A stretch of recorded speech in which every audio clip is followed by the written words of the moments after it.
हम लाते हैं top news, आपके फेवरेट टॉक शोज और अनलिमिटेड एंटरटेनमेंट सिर्फ यूट्यूब पर। अगर आपने अभी तक हमारा चैनल सब्सक्राइब नहीं किया तो अभी सब्सक्राइब करें और बेल आइकॉन को क्लिक करके हमारी लेटेस्ट वीडियोस के बारे में अपडेट जानें। सब्सक्राइब कीजिए और हम आपको लिए चलेंगे आपकी फेवरेट वीडियो की तरफ।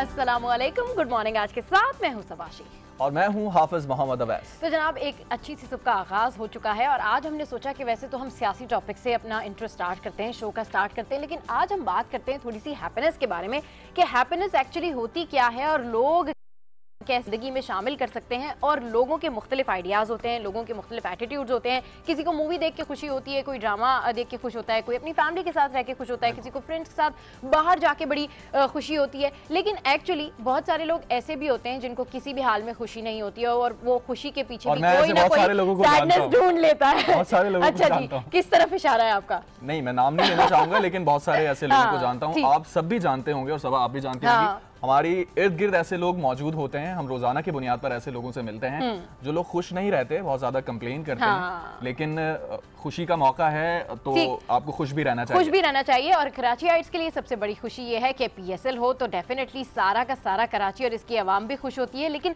ओवैस मुझे जो है मेकअप रूम में कह रहे थे कि ओवैस के पास 3 ऐसी टिप्स हैं कि वो बताएंगे कि जी how to be happy. Owais बताएं जरा। 3 टिप्स हैं और ये मेरी अपनी ऑब्जर्वेशन है।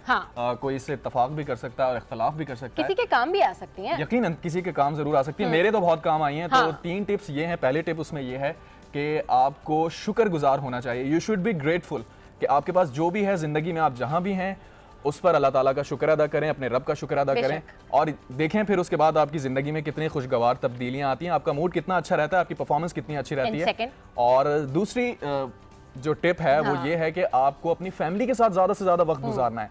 अपनी फैमिली के साथ जब ज्यादा से ज्यादा वक्त गुजारेंगे तो आपको इस बात का एहसास होगा कि आपसे कितने लोग प्यार करते हैं और कितने लॉयल लोग आपकी जिंदगी में हैं जो एक्चुअली आपकी केयर करते हैं। और आपके अंदर कॉन्फिडेंस बिल्ड होता है। जितना ज्यादा टाइम आप अपने फैमिली मेंबर्स के साथ स्पेंड करते हैं, जितनी ज्यादा कंप्लेन अगर आप अपने दीगर लोगों से करने के बजाय पेरेंट्स से करें या किसी भी कंसर्न बंदे से करें तो डेफिनेटली आपको बड़ा कॉन्फिडेंस फील होता है और बड़ा ज्यादा पुरएतमाद होते हैं आप। क्यों? बिल्कुल, आप ठीक कह रही हैं। और तीसरी टिप सबा, आपको शायद उस पर यकीन ना आए, लेकिन मेरी जिंदगी में तो काफी उससे तब्दीली आई है। सोशल मीडिया से भाई खुदा का वास्ता बहुत ज्यादा ताल्लुक ना बनाए। सोशल मीडिया को कम से कम यूज करें। इन शॉर्ट अगर ये कहूं तो सोशल मीडिया को आप तर्क कर दें तो ज्यादा बेहतर है। ओकेजनली सोशल मीडिया को यूज कर लें तो बेहतर है। रोजाना की बुनियाद पर हर वक्त उससे एडिक्टेड चले जनाब, सोशल मीडिया को तर्क कर दे तो बेहतर है, ज्यादा आपकी जिंदगी में खुशियां रहेंगी। ओवैस का ऐसा मानना है। लेकिन बहुत सारे लोगों की जो है आधी लाइफ बन चुका है सोशल मीडिया और हर टाइम वो नोटिफिकेशन के ऊपर जो है वो देख रहे होते हैं कि क्या है क्या नहीं है। तो जी कंक्लूजन ये है कि हर हाल में खुश रहिए, अल्लाह ताला का शुक्र अदा कीजिए और जो कुछ भी है उसको ओन कीजिए। तो अब बढ़ते हैं हमारी टॉप स्टोरीज की जानिब।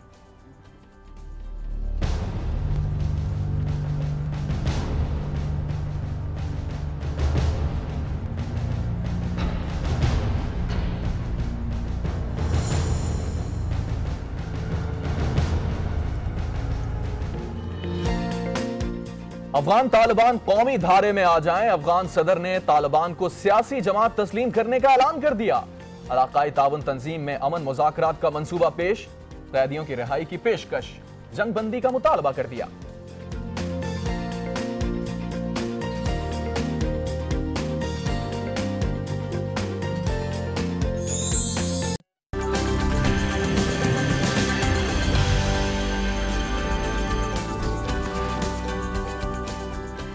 Welcome back to good morning. आज और अब अखबारात की तो बात हो गई है, अब चलते हैं हमारे मुख्तलिफ शहरों की जानिब, जहां सबसे पहले हम रुख करेंगे लाहौर का, जहां पर हमारे साथ कमर जब्बार मौजूद हैं। उनसे आज जानते हैं कि लाहौर में क्या सियासी सूरत हाल होने जा रही है। Qamar Jabbar, good morning. Good morning जी कमर जब्बार, क्या लाहौर में अपडेट्स हैं? निहाल हाशमी की नाअहली से खाली होने वाली सेनेट नशिस्त पर ज़िमनी इंतखाब के लिए वोटिंग का अमल पंजाब असम्बली में शुरू हो गया है।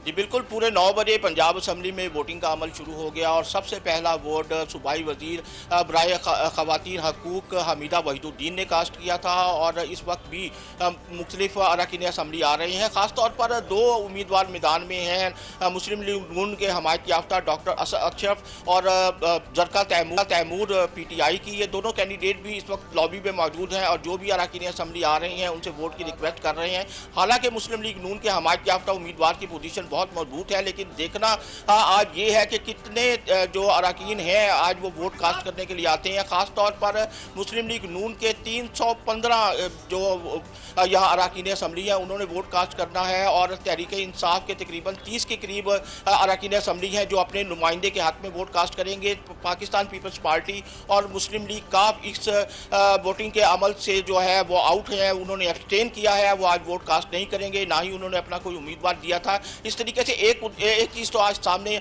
वाज़ेह हो गई है कि अपोजिशन मुत्तहिद नहीं है और 3 तारीख को जो इलेक्शन होने जा रहा है, कमर जब्बार, अपोजिशन तो मुत्तहिद नहीं है, फायदा किसको हो सकता है?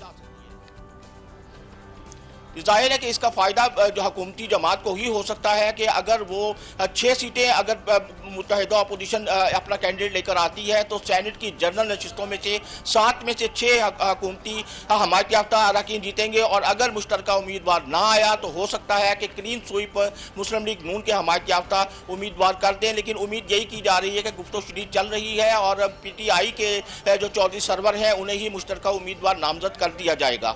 अच्छा कमर, ये भी बताइएगा कि ये वोटिंग का जो अमल है ये कितनी देर में मुकम्मल हो जाएगा? जी ये वैसे तो 4 बजे तक का टाइम दिया गया है, लेकिन अगर 370 अरकान ने आज वोट डालना है, एक जो उम्मीदवार हैं उनकी वफात की वजह से PP 30 सरगोदा की सीट खाली है, तो 370 अगर 3 बजे तक भी मुकम्मल हो जाते हैं तो जाहिर है कि फिर इलेक्शन कमीशन इस बात का बाउंड होगा कि तमाम उम्मीदवारों ने वोट कास्ट कर लिया है तो वो गिनती शुरू कर दें। लेकिन अगर 4 बजे तक कोई ना कोई अगर उम्मीदवार रह जाता है वोट कास्ट करने से तो उसका वोट कास्ट किया जाएगा और 4 बजे ये पोलिंग का अमल बंद कर दिया जाएगा और उसके बाद गिनती का अमल शुरू करके तो इलेक्शन का रिजल्ट डिक्लेयर किया जाएगा। ठीक है, कमर जब्बार लाहौर से अपडेट कर रहे थे। अगर कोई उम्मीदवार है, कोई अरकान रह जाता है तो 4 बजे से बढ़कर ये अमल जारी हो सकता है, लेकिन 4 बजे तक का वक्त है, तब तक वोट कास्ट किया जा सकता है। आगे बढ़ते पेशावर का रुख करते हैं जहाँ पर मौजूद है हमारी नुमाइंदा सबा रानी और उनसे मालूम करते हैं कि पेशावर में क्या सूरत हाल है, कौन सी सियासी और समाजी सरगर्मियाँ होने जा रही हैं और गर्मी की शिद्दत में मजीद इजाफा तो नहीं हुआ सबा? नहीं, बिल्कुल भी गर्मी की शिद्दत में तो बिल्कुल भी इजाफा नहीं हुआ है, बल्कि सबसे ख़ास इवेंट जो होने जा रहा है वो महकमा मौसमियात की पेशनगोई के मुताबिक आज और अगले दिन यानी कि कल के दिन बारिश की पेशनगोई कर दी गई है। इसके अलावा हज़ारा और मालाकंड डिवीज़न में बर्फबारी की पेशगोई भी की गई है। अगर आज की जो दीगर सरगर्मियाँ हैं उनके हवाले से बात की जाए तो जो फर्स्ट एड कि ट्रेनिंग जो है तो बेगम शहाबुद्दीन स्कूल में बच्चियों को दी जा रही है। किसी भी नागहानी आफत में वो किस तरह बिहेव करें और अपने साथियों की मदद किस तरह कर सकते हैं, ये उस फर्स्ट एड ट्रेनिंग में उनको बताया जाएगा। इसके अलावा आज चूँकि जुमेरात है और हर जुमेरात को पेशावर में ज़िला इंतज़ामिया की जानिब से खुली कचहरी लगाई जाती है, तो आज भी उसका इनेकाद किया गया है हयाताबाद का जो स्पोर्ट्स कम्प्लेक्स है वहाँ पर। इसके अलावा जो होली का त्यौहार आज राजपूत वेलफेयर सोसाइटी जो है तो वो सेलिब्रेट कर रही है और आज कैथेड्रल हाई स्कूल के करीब जो ग्राउंड है वहाँ पर होली सेलिब्रेट बहुत सारी एक्टिविटीज़ होने जा रही हैं। अक़लियती बरादरियों के हवाले से भी सेलिब्रेशंस हैं और स्पोर्ट्स कॉम्प्लेक्स में डेफिनेटली होगी। सबा रानी पेशावर से अपडेट करी थी, आपका बेहद शुक्रिया। तो जनाब मुख्तलिफ शहरों का हाल जाना, अब देख लेते हैं कि आज जो मजीद हमारे शहर हैं उनमें क्या हो रहा है और उस हवाले से भी आपको अपडेट करेंगे। लेकिन अब देखते हैं कि एडिटोरियल्स के अंदर क्या कुछ है, जिसके ऊपर बात करने के लिए हमारे स्टूडियोज में मौजूद है सीनियर सहाफ़ी नफीस नईम साहब। अस्सलाम वालेकुम and welcome to good morning. आज कैसे हैं आप? इतने स्ट्रेस क्यों लग रहे हैं आप? स्ट्रेस मुझे नहीं होना चाहिए। अब स्ट्रेस जो है वो शहबाज शरीफ साहब को होना चाहिए, उन पर बहुत बड़ी जिम्मेदारी आ गई है। अभी तो वो खुश हैं, अभी एक दिन तो आप उन्हें खुश रहने सभा इदारी इदारती नोट यही कह रहे हैं कि बहुत बड़ा चैलेंज जो है शहबाज शरीफ के सुपुर्द किया गया है और देर कर दी। नून लीग ने ये फैसला लेने में देर कर दी है। इदारे ये कहते हैं कि कोई गुंजाइश नहीं थी, कुछ नहीं था, जब कुछ नज़र ना आया, कोई इम्कानात नहीं थे हल मसाइल के हल के लिए, तो शहबाज शरीफ को आगे कर दिया गया और ख़ुद शहबाज शरीफ साहब के पास भी कोई चॉइस नहीं थी इस ऑफ़र को कबूल करने के अलावा। और अब उनके पास बहुत सारे जिम्मेदारियाँ हैं और सबसे बड़ी जिम्मेदारी जो है और वो इस सवाल उठ रहे हैं, क्या वो एक किरदार निभा पाएंगे एक पुल का, ब्रिज का नून लीग और इस्टेब्लिशमेंट के दरमियान। और अगर क्योंकि ये पहले तो ये वो किरदार अदा कर लेते, अगर जिस तरह नवाज शरीफ साहब की नाअहली हुई थी वज़ारत उज़्मा से, उसके फ़ौरन बाद अगर ये सदारत का जो ओहदा उनके हैंड ओवर कर दिया जाता तो वो उस काबिल थे कि वो नेगोशिएट करते इस्टेब्लिशमेंट से। लेकिन अब जो है बहुत देर हो चुकी है। और फिर दूसरा एक और अहम ये मसाइल जो उनको दरपेश है वो ये है कि नवाज शरीफ साहब ने, जिनको अब हम NS नवाज शरीफ की जगह TS हो गए हैं, वो ताहाल सरबरा, तो सुप्रीम कमांडर सुप्रीम कमांडर। तो अभी भी अगर तमाम मशावरत जाती उम्रा में होगी, तमाम फैसले वही होंगे, तो शहबाज शरीफ जो हैं वो किरदार अदा करने के काबिल नहीं रहेंगे जिससे उनसे तवक्को की जाती है। और ये क्योंकि उनके साथ अपने भी बड़े मसाइल हो रहे हैं, उनके केसेस खुल रहे हैं, हुदैबिया केस है, फिर हम 8 तारीख का देख रहे हैं फैसला आएगा। फिर अभी नबील गबोल साहब ने हमारे प्रोग्राम में ही एक वो इंकशाफ किया या दावा कह सकते हैं कि शहबाज शरीफ भी नाअहल हो जाएंगे, तो उनके भी जो है वो फ्यूचर पर जो है अच्छा, उनके साथ स्ट्रेस भी बड़े सारे हैं। और एक हमें मॉडल टाउन की सानिया मॉडल टाउन की रिपोर्ट भी नहीं भूलनी चाहिए, क्योंकि वो रिपोर्ट भी उनका पीछा कर रही है और वो केस भी अभी झूका तू है, पता नहीं वो केस कब हल होगा। लेकिन क्योंकि अब नवाज शरीफ साहब ने पार्टी सदारत संभाल ली है, बड़े सारे उनके पेजेस हैं, और जिस तरीके से कहते हैं ना कि किसी मुल्क को अंदरूनी और बैरूनी तौर पर खतरा है, इसी तरह शहबाज शरीफ को अपनी पार्टी के अंदर से भी खतरा है और पार्टी के बाहर से भी खतरा है, और वो खतरा है चौधरी निसार। उनका मामला कैसे है? देखिए, चौधरी निसार, एक तो ये खुशाइंद बात है कि चौधरी निसार साहब ने, जिसे कहते हैं ना कि जैसे ही नवाज शरीफ के बाद शहबाज शरीफ ने सदारत संभाली पार्टी की, तो उन्होंने उनसे राब्ता किया और उन्हें मुबारकबाद दी। तो ये एक बड़ा ही अच्छी डेवलपमेंट है कि, और ये भी कहा जा रहा है कि शहबाज शरीफ नवाज शरीफ से ज़्यादा, वो तो दावा करते हैं कि आज भी हमारे लीडर नवाज शरीफ हैं, लेकिन शहबाज शरीफ जो है वो नवाज शरीफ की बनिस्बत जो है चौधरी निसार की जो कहते हैं ना कि केमिस्ट्री जो मिलती है वो उनकी ज़्यादा मिलती है, वो उनको मना भी लेंगे। ये नून लीग के हल्के भी बिल्कुल राना सनाउल्लाह ने कहा है कि शहबाज शरीफ ही काफ़ी हैं चौधरी निसार को मनाने के लिए। तो ये हो सकता है क्योंकि शहबाज शरीफ साहब में इन चीज़ें हैं, ऐसी हैं कि वो इस तरह के इंतजामी उमूर में और इस तरह के मसाइल में वो एक कमांडिंग पोजीशन। अच्छा नफीस भाई, ये बताएं कि आपने कहा कि एडिटोरियल में भी ये लिखा है कि देर कर दी, आपको क्या लगता है कि देर क्यों कर दी? अब इतनी आखिरी सूरत हाल पे जाने के बाद, इस नहज पे पहुंचने के बाद ये फैसला क्यों लिया गया? साथ में ये भी बताइएगा, बहुत सारे सियासी मुबस्सिरीन ये कह रहे हैं कि शहबाज शरीफ के अंदर वो कायदाना सलाहियतें मौजूद ही नहीं है, वो नंबर 2 पे काम कर सकते हैं, नंबर 1 पे कभी काम ही नहीं कर सकते। जब तक उनकी पीठ पे कोई थपथपी ना दे कि हाँ जी हम पीछे खड़े हैं, आप काम करें, तब तक उनकी परफॉर्मेंस नहीं आ सकती। देखें अवैस, ये साहब तो आप नवाज शरीफ के बारे में भी आप कह सकते हैं, नवाज शरीफ साहब के अंदर जो सियासी बलोगत जिसे कहना चाहिए, पुख्तगी जो है वो इन क्राइसिस के बाद ही आई है। इससे कबल सियासी थपकियाँ ही चल रही थी। अगर आप नून लीग का बैकग्राउंड देख लें तो शहबाज शरीफ में तो ये ज़्यादा कहा जाता है कि इस्टेब्लिशमेंट के नज़दीक वो ज़्यादा है बनस्बत नवाज शरीफ के। नवाज शरीफ की तो हमेशा ही टाकरा रहा है इस्टेब्लिशमेंट के साथ, और यही वजह है कि उम्मीद की जा रही है कि अगर नवाज शरीफ, अब नवाज शरीफ को इदारती नोट या तज्जिया ये कह रहे हैं कि नवाज शरीफ को अब चाहिए कि इजलासों में शिरकत कम कर दें, और शहबाज शरीफ, लेकिन वो तो बतौर ऑब्जर्वर पेश हो रहे हैं, बतौर मुबस्सिर शरीक हो रहे हैं जी।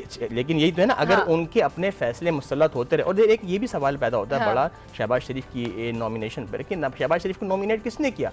जिस शख्स को सुप्रीम कोर्ट ने कहा कि उसके तमाम चीजें जो इकदाम माजी किए हैं वो कलादम करार दे दिए गए, वो खत्म हो गई, CWC खत्म कर दिया आपने, वो आपको डिसीजन नहीं लेता, उसी ने नॉमिनेट कर दिया मुस्तकबिल के आपके प्रेसिडेंट। तो फिर PTI से इमरान खान साहब कहते हैं ना कि भाई नवाज शरीफ साहब सारे फैसले कर रहे हैं, तो ये किस तरह की पार्टी है कि उसको नाअहल भी करार दिया गया है सुप्रीम कोर्ट की जानिब से उनको, और फिर उसके बाद जो है वो फैसले वो तो अब वो खुद भी कह चुके हैं, सब आपकी बात बिल्कुल ठीक है, वो खुद कह चुके हैं नवाज शरीफ कि मैं फैसले नहीं मानता, अब मैं फैसले नहीं मानता। अब वो एक नैरेटिव लेके चल रहे हैं, और वो उस वक्त एक बड़ा ही जिसे कहते हैं ना क्लाइमेक्स का टाइम आएगा जब नवाज शरीफ अपने नैरेटिव को इम्प्लीमेंट करने के लिए पब्लिक को मोटिवेट करेंगे, उन्हें सड़कों पर लाने की कोशिश करेंगे। भाई देखें ना, अब इतने दिनों से तो इनकी कशीदगी कितनी चल रही थी, और उसके बाद आप देखेंगे जैसी पार्टी सदर बने शहबाज शरीफ साहब, तो मरियम नवाज ने ट्विटर पर तस्वीरें भी लगाई हैं, जी वी आर यूनाइटेड। जरूरत थी ये कहने की, वी आर यूनाइटेड, ये कहने की जरूरत थी, इसीलिए कि सबसे बात यही हो रही थी, दो ग्रुप बन चुके हैं बड़े। आप देखें ना, जैसे ही नॉमिनेशन हुई है शहबाज शरीफ साहब की, चौधरी निसार ने फौरन फोन किया। हाँ, इससे जाहिर होता है, और वो मरियम नवाज के बारे में पहले ही तहफ़्फ़ुज़ात का इज़हार कर चुके हैं। फिर नवाज शरीफ चौधरी निसार को क्लियर कट वो कह चुके हैं कि अब उनकी पार्टी में गुंजाइश नहीं है। एक मीटिंग के दौरान उन्होंने कहा कि जब वो मेरे नैरेटिव को, हमारी बातों को नहीं मान रहे, हमारे ही अगेंस्ट चल रहे हैं, तो ऐसे शख्स को हमें अपनी सफा में रखने की ज़रूरत है। क्योंकि मरियम नवाज का जिक्र हो रहा है तो मुझे एक बात याद आई, विपतों की का जलसा हुआ है, उसमें हमने देखा कि वहाँ पे जो बैनर्स लगे थे मरियम नवाज साहिबा का, उसमें कोई फोटो ही नहीं था। हमजा शहबाज मौजूद थे, शहबाज शरीफ साहब मौजूद थे, मियाँ नवाज शरीफ मौजूद थे। मरियम नवाज का तो आते ही सफाया हो चुका है। ये आप क्या कहेंगे? अगर इख्तलाफात नहीं है, यूनाइटेड हैं, तो वो मरियम नवाज साहिबा कहाँ से चली गई, कहाँ गई? नवाज शरीफ के पास अभी कमांड है, और CEC में अभी आप देखें तो CEC अगर देख लें नून लीग की, तो उसमें शहबाज शरीफ पार्टी भारी है। शहबाज शरीफ भी CEC में, और हमजा शहबाज भी हैं, और मरियम नवाज भी हैं। तो मरियम नवाज अकेले से, लेकिन बहरहाल अभी इनकी पूरी कोशिश ये है, देखें इख्तलाफात ज़रूर हैं, बहुत बड़े संगीन इख्तलाफात भी हैं, लेकिन अभी पूरी कोशिश ये है कि पार्टी की जो बैरूनी दाखिली जो बैरूनी इख्तलाफात, बैरूनी चैलेंजेस को काउंटर करने के लिए अंदरूनी चैलेंजेस को आपने पहले एड्रेस करना है। 18 में अब हम ही हुकूमत बनाएं, अब वो जैसे भी बनाएं, वो लड़के बनाएं, वो अंदरूनी तौर पर मेल मिलाप करके बनाएं, लेकिन अब नून लीग का जो स्टांस है ना, वो ये है कि जी अब हमने फिर दोबारा से 18 में इलेक्ट होना है। बिल्कुल ये होना है। और नून लीग देखें, सिर्फ सिंध में थोड़ा सा ये होगा कि MKM के इसके मसाइल जो हो रहे हैं, उसको हम कल डिस्कस भी किया हमने इस हवाले से, थोड़ा PTI फ़ायदा उठा जाएगी। लेकिन पंजाब में इस वक्त अभी भी जो एनालिस्ट जो हैं वो यही कह रहे हैं कि पंजाब में नून लीग का वोट बैंक जो है वो वैसे ही इंटैक्ट है, बल्कि इंटैक्ट के अलावा जो हम सिंपैथी वोट की बात करते हैं वो भी मिल रहा है। तो अगर अभी नवाज शरीफ साहब को इंतखाबात से कबल सबा अगर सजा हो जाती है तो नून लीग का वोट बैंक फिर मल्टीप्लाई हो जाएगा। नवाज शरीफ तो जाएंगे, लेकिन नून लीग जो है वो आगे बढ़ जाएगी, क्योंकि ये जो अब तक हम जो देख रहे हैं, जो इमरान खान का मौक़िफ़ है या दूसरी जमातों का मौक़िफ़ है, अवाम ने उसे एक्सेप्ट नहीं किया। नबी साहब, ये इनकी सिचुएशन एक तरीके से ना MKM पाकिस्तान वाली हो गई है कि इनका वोटर घूम तो इन्हीं के गिर्द रहा है, लेकिन अब वो कंफ्यूज हो गया, उसको समझ नहीं आ रही, वोट तो इन्हीं का ही रहेगा, डेफिनेटली वो तो नवाज शरीफ साहब का है, लेकिन अब अगर शहबाज शरीफ को पड़ता है तो भी नून लीग इलेक्ट होगी, और अगर ये वोट उनकी किसी और चुने हुए पार्टी लीडर को पड़ता है तो भी नून लीग ही इलेक्ट होगी। अगला इदारिया बिल्कुल। सिंध सेक्रेटरीट आतिश ज़दगी तहकीकात ज़रूरी जंग, ये हमने डिस्कस भी किया था, और ख़ुद चीफ फायर ऑफिसर ने इंकशाफ कर दिया है कि जब हम आग बुझाने गए तो मरकज़ी दरवाज़ा जो है वो खुला हुआ था। तो सवाल ये पैदा होता है कि आग लगी, कमरों में लगी, कागज़ों में लगी, और एक तरीके की आग लगी, पैटर्न के साथ लगी, सारा काम, दरवाज़ा कैसे खुला था, ये कैसे हो गया? ये तो खुद वो जो आग बुझाने वाले थे वो भी हैरान रह गए कि ये क्या चीज़ है। तो इदारती नोट यही कहते हैं कि भाई ये 2005 में भी सूबाई महकमा उसमें लगी थी सेहत में, वहाँ पर भी डॉक्टर्स और मुलाजमीन का बड़ा कीमती रिकॉर्ड ज़ाया हो गया था। इस आग के बारे में भी कहा जा रहा है कि कई यानी कि अच्छा रिकॉर्ड ज़ाया हो चुका है महकमों का, और इसमें हम देख रहे हैं कि तहरीक अल्तवा भी जमा करा दी है अपोजिशन ने। तो इसकी तहकीकात होनी चाहिए कि आया ये डेलिबरेटली। ये तो बड़ा अनफॉर्चुनेट होगा कि पाकिस्तान 2018 में भी अगर ये सूरत हाल है कि सिर्फ सरकारी कागज़ों के अंदर ही तमाम रिकॉर्ड मौजूद है और उसे किसी भी पैटर्न के थ्रू जला दिया जाए, तो आपके पास तो कोई रिकॉर्ड ही नहीं है। कल को आप तहकीकात कैसे करेंगे? आपको पुराना रिकॉर्ड कैसे मिलेगा? तो इसीलिए तो PTI शोर मचा रही है कि जब नैब मुतारिक हुआ तो आग लग गई। यही, और ये इदारती नोट भी यही कह रहा है सबा कि वो कि जब देख रहे हैं कि अभी आहत चीमा साहब के खिलाफ हो रहे हैं, नैब वहाँ पर बहुत ज़्यादा सरगर्म है, एक्टिव हो गया है, तो यहाँ पर ये अमल हो गया, ये आग अचानक कैसे लग गई, इसकी टाइमिंग को भी देखना चाहिए। की जा रही है कि नैब के लिए भी एक सर्टेन बाउंड्रीज हो कि नैब इससे ज्यादा एक्टिवेट ना हो। तो वो कहते हैं ना कि जब बहरहाल इसकी तहकीकात होनी चाहिए। हो सकता है कि ये कोई हादसाती हो, हम उस पर ना करें, लेकिन ये की तहकीकात होनी चाहिए और मालूम होना चाहिए कि इस वक्त इसकी टाइमिंग के हवाले से इसमें जो शुबहात पैदा होते हैं, जो दरवाजे खुले रहेंगे, जो हमने अभी जिक्र किया, उसकी ज़रूर तहकीकात होनी चाहिए, और जो अगर इसके परपेट्रेटर्स हैं, जो जिम्मेदार हैं, उनको अंजाम तक पहुँचाना चाहिए। नेक्स्ट एडिटोरियल क्या कह रहे हैं जी? ये एक और हम देख रहे थे फ़ोन के हवाले से इस्लामाबाद हाई कोर्ट ने फ़ैसला दिया है। एक अवाम बड़ी खुश है इससे कि जो अब मोबाइल फ़ोन पर जो है पाबंदी नहीं लगेगी, चाहे आपके कोई धमाक, कोई इवेंट हो रहा है, कोई ओकेजन है, कोई सेलिब्रेशन है, जो सिक्योरिटी रीजंस की बुनियाद पर आप रहमान मलिक को बड़ा दुख होगा क्योंकि ये उन्हीं की मौजूद करना चीज़ थी, ये उन्हीं की इजाज़त थी। जी, तो इदारती नोट डॉन का कहता है मोबाइल फ़ोन सस्पेंशन, ये कहता है कि state can not rely on ad hoc solutions, कि भाई अब अरसा हो गया, अब आपने इतने मेजर्स ले लिए, अब तो आप एक्सपीरियंस हो गए, एंटी काउंटर फोर्स बन चुके हैं आप, तो आपको ऑफ एडहॉक सॉल्यूशंस पर रिलाय नहीं करना चाहिए, बल्कि मरबूत एक निज़ाम बनाना चाहिए। अब ये क्या है कि आप जो है कोई सिक्योरिटी के नाम पर जो है मोबाइल बंद कर देते हैं, इस पर जो है tens of millions of people जो है वो फ्रस्ट्रेशन का शिकार होते हैं, एमरजेंसी की सूरत में मसाइल का शिकार होते हैं। तो इनकी भी तो रखने, फिर उन्होंने इदारती नोट ने ये भी कहा है कि अभी तक पब्लिकली नहीं बताया गया कि मोबाइल फ़ोन पर या सेल फोन पर पाबंदी लगाने से क्या फ़ायदा हुआ,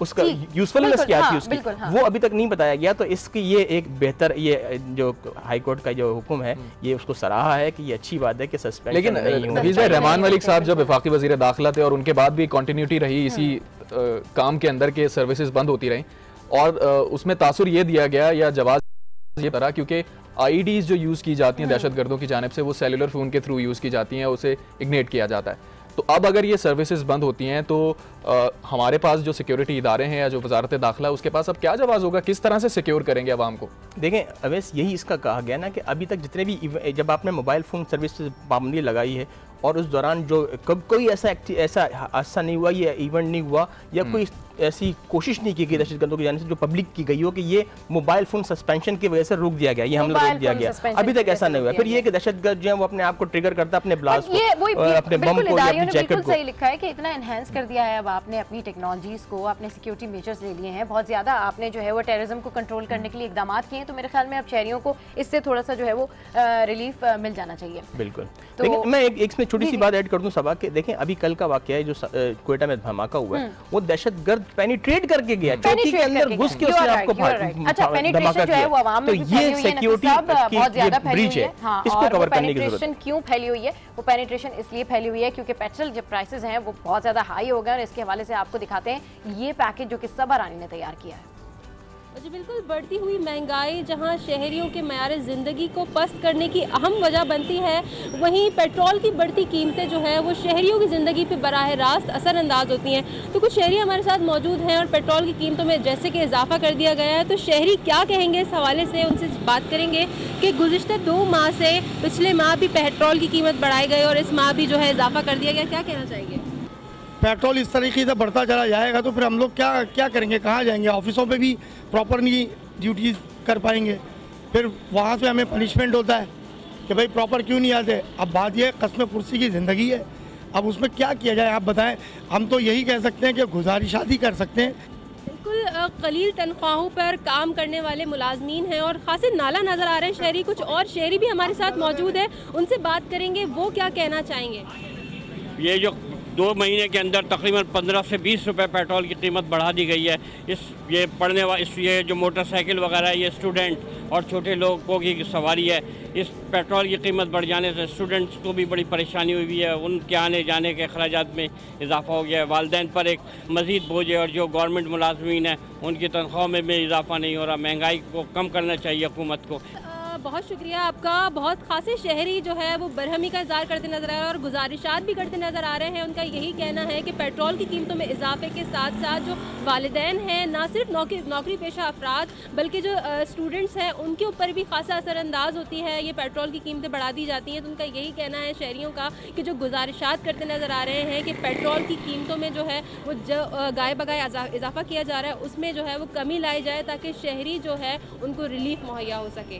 जी, तो हमारी नुमाइंदा कमल फातिमा ने कराची के अवाम से कुछ बात की है और उनका रद्द अमल जाना है, और इस पूरी सूरत हाल पर बात करने के लिए इस वक्त हमें ज्वाइन कर रहे हैं अमीर जमात इस्लामी सिराजुल हक साहब। सर अस्सलाम वालेकुम, गुड मॉर्निंग। आज मैं आपको कहेंगे खुशामदीद, आपके वक्त का बहुत शुक्रिया। सर बताइएगा कि पेट्रोल की कीमत एक बार फिर से बढ़ा दी गई है, तवातुर के साथ पेट्रोल महंगा होते चला जा रहा है, अवाम पर इसके बहुत सारे असरात मुरतब हो रहे हैं मनफी, आप क्या समझते हैं? बिस्मिल्लाहिर्रहमानिर्रहीम, ये इजाफा बिला जवाज है, ये आवाम पर एक बम है जो हुकूमत ने गिराया है, वापस लिया जाए, और इसके नतीजे में सबसे ख़राब असर गरीब आदमी पर पड़ेगा और नाने शबीना के मुहताज लोग भूख से मरेंगे, हर चीज़ महंगी हो जाएगी। बगैर किसी वजह हुकूमत ने इक़दाम किया, बैनुल-अक़वामी मार्केट्स में कोई उतार चढ़ाव नहीं है, मामूल के मुताबिक है, लेकिन हमारे यहाँ बहुत ही इजाफा करके आवाम का गला घोंटने की कोशिश की गई। सर, जिस तरह आपके इलेक्ट्रिक के मामले पे आपने एहतजाज भी किया और कई रैलीज भी निकाली हैं, वहीं अब पेट्रोल प्राइसेस भी हाई हो गए और आवाम जो है अब उसका यही रद्द-ए-अमल सामने आया है कि जी अब नवाज शरीफ साहब तो है नहीं हुकूमत में, तो अब यही स्टांस इख्तियार किया जा रहा है कि जी नवाज शरीफ साहब होते तो पेट्रोल प्राइसेस कम होती, लेकिन क्योंकि अब उनकी हुकूमत जो है वो तनकीद का निशाना बनी हुई है और उनके साथ बड़े मसले हैं, इस वजह से पेट्रोल प्राइसेस के जो है प्राइस हाई हो गए। देखिए, हुकूमत और क्या होती है, मरकज में उनकी हुकूमत है, सूबा में उनकी हुकूमत है, बलूचिस्तान में उनकी हुकूमत है, सर आवाम का रद्द-ए-अमल है जी, हर तरफ उनकी हुकूमत है, लेकिन हुकूमत ही तो ये सब कुछ कर रही है। इसलिए मैं समझता हूँ कि इसकी तमाम तर ज़िम्मेदारी हुकूमत ही पर है, जिन्होंने पाकिस्तान के गरीब आवाम को ये खुदकुश हमला किया है। अच्छा सर, ये बताइएगा, चूंकि हुकूमत की एनर्जी पॉलिसी तो कहीं नजर नहीं आ रही है, पेट्रोलियम मसनूआत की जब जी में आता है वो कीमतें बढ़ा दी जाती हैं। अब से कुछ माह पहले ये देखा गया कि कीमतें बहुत नीचे थी, तब भी हुकूमत ने कीमतें बढ़ा दी। तो इस पर आपकी जमात की जानिब से, क्योंकि अवामी इशूज़ को हमेशा से उठाया जाता है, तो आपका क्या रद्द अमल होगा इसके खिलाफ? क्या आप इक़दाम करेंगे या कोई रैली निकलेगी, कोई एहतजाज होगा? किस फोरम पे आवाज़ उठाएंगे? इस पे इंशाल्लाह हम ईवान में भी बात करेंगे, सेनेट में भी बात करेंगे, कौमी असम्बली में बात करेंगे। जमात इस्लामी इस पर भरपूर एहतजाज कर रही है और इस पर हम खामोश तमाशाई नहीं बैठेंगे। इसको वापस लेना चाहिए और हर कीमत पर वापस लेना चाहिए। ठीक है, बिल्कुल सही कह रहे हैं सर, आप एहतजाज करेंगे, हर कीमत पर इन कीमतों को वापस लेना चाहिए, क्योंकि यही कहा जा रहा है कि इंटरनेशनल मार्केट्स में तो प्राइसेस का कोई उतार चढ़ाव नहीं है, लेकिन पेट्रोल प्राइसेस बढ़ना वाकई में गौरतलब बात है। हमारे साथ मौजूद है सीनियर सहाफ़ी नफीस नईम साहब, आप क्वेश्चन कर सकते हैं। ओ सिराजुल हक साहब से हमारा राब्ता मुनक़ता हो गया है और यही बात करी थी कि जो हमारी आवाम है वो अब ये कह रही है कि जी क्योंकि नवाज शरीफ को बहुत ज़्यादा तनकीद का निशाना बनाया जा रहा है, क्योंकि उनकी हुकूमत मरकज़ में भी है, क्योंकि उनकी ही हुकूमत है, लेकिन अब ये तासुर देने की कोशिश की जा रही है कि देखें जी आपने एक एक्टिंग प्राइम मिनिस्टर को नाअहल कर दिया, उसकी वजह से कुछ फैसले जो हैं वो अब ठीक से नहीं हो पा रहे हैं। तो साफ साफ बरमला कहते रहते हैं, बरमला कहते रहते हैं कि मुझे हटा दिया। अब देखिए महंगाई भी हो रही है, लॉ एंड ऑर्डर की सिचुएशन भी खराब हो रही है, मुल्क जो तरक्की की राह पे गामजन था वो वापस नीचे जा रहा है। सिराजुल हक साहब हमारे साथ मौजूद थे, आपका बहुत शुक्रिया। तो पहले तो नफीस साहब, नून लीग की जानिब से ये कहा जाता था जी डिलेइंग टैक्टिक्स हो रही हैं, लेकिन अब ये पेनिट्रेटेड टैक्टिक्स हो रही हैं। जी बिल्कुल, अब ये पेनिट्रेटेड टैक्टिक्स हैं और ये जो आप अभी बात करें ना पेट्रोलियम की, बिल्कुल सही है। हमने अब शॉर्ट भी देखा, अवाम जो है फट पड़े हैं, वो ये कह रहे हैं कि नवाज शरीफ साहब जो है ये बताना चाह रहे हैं, जो अभी वेस्ट नबी का, कि मैं नहीं हूँ तो कुछ नहीं है, और मैं नहीं हूँगा तो गवर्नमेंट भी ये इस तरह डिलीवर नहीं कर पाएगी। तो ये, लेकिन अगर ये इस तरह का ट्रेंड है और गवर्नमेंट इस बात पर चल निकली है तो ये इंतहाई खतरनाक सूरत हाल है कि अब अपने आवाम को ही के साथ। लेकिन नफीस भाई, आप ये देखें कितना अनफॉर्चुनेट है कि वज़ीर आज़म शाहिद खाकान अब्बासी एक तरफ दावा करते हैं कि मुल्क बड़ी तेज़ी से तरक्की कर रहा है और उसी रफ्तार के साथ तरक्की कर रहा है, दूसरी जानिब उन्हीं के पार्टी के जो अब ताहयात कायद हैं वो कहते हैं कि क्योंकि अब मैं नाअहल हो चुका हूँ, सुप्रीम कोर्ट ने नाअहल कर दिया, अब मेरे पास पोजीशन नहीं है, तो मुल्क डिक्लाइन की तरफ जा रहा है। तो ये कॉन्ट्रडिक्शन आपस में ही नजर आ रहा है। नहीं, ये देखें ना अवैस, ये इनको भी करना चाहिए। अभी आपने सिराजुल हक साहब से बात की कि एहतजाज करेंगे प्लेट, हम देख रहे हैं जमात इस्लामी और दूसरी पार्टी से एहतजाज तो करती हैं, मगर वो मरबूत तरीके से एहतजाज करना ताकि हुकूमत को कैप्चुलेट करे, हुकूमत सरेंडर करे इस बात पर। देखें, हर मुल्क में जो तरक्की याफ्ता मुल्क आप देख लें, वहाँ एनुअली होता है इसकी डिसाइड जो करते हैं पेट्रोल प्राइसेस। हमारे यहाँ वाहिद मुल्क है जहाँ पर हर माह में जो है एक आवाम के सर पर तलवार लटकी होती है कि पता नहीं अगले महीने पेट्रोल की कीमत क्या बढ़ेगी, क्या गिरेगी। तो ये नहीं होना चाहिए। और से आप देखें, एक अभी 4 रुपए तकरीबन 3.54 रुपए फी लीटर बढ़ गया है। इससे आवाम को कितना नुकसान होगा? आप किराए पे बढ़ेंगे, किराए पे हर चीज कीमत महंगी होगी, तो गरीब आवाम जो पहले ही हम इस पर कर सकेंगे 62% जो है वो तो 200 रुपए कमाने से कासिर है, उसके लिए क्या हाल होगा उसका? तो ये हुकूमत को बहरहाल देखनी चाहिए, हुकूमत को बिल्कुल देखना चाहिए। नफीस नईम साहब हमारे साथ मौजूद थे, आपका बेहद शुक्रिया और डेफिनेटली बड़े इंटरेस्टिंग टॉपिक्स के ऊपर जो है आज डिस्कशन हुई है। तो गुड मॉर्निंग आज में यहाँ वक्त एक ब्रेक का, कहीं जाएगा मत, stay with us, keep watching good morning आज।